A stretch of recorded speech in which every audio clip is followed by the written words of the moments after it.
Let's fix this feel right here.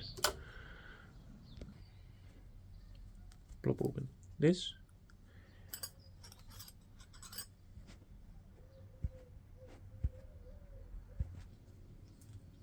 Get your eights. Put it on there. I have this bottle. It's all brake fluid.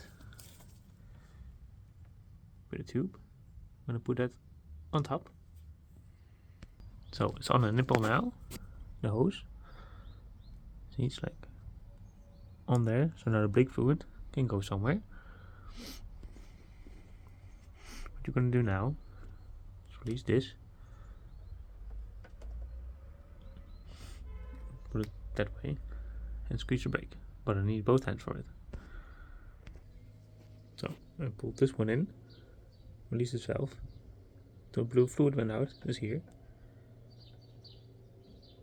And it can go anywhere, but I have to make sure it doesn't go on the bike. And now, already,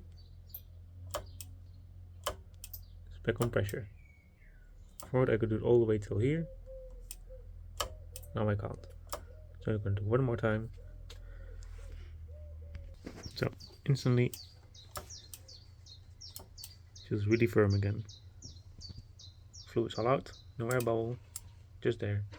So disconnect the hose, and we're done.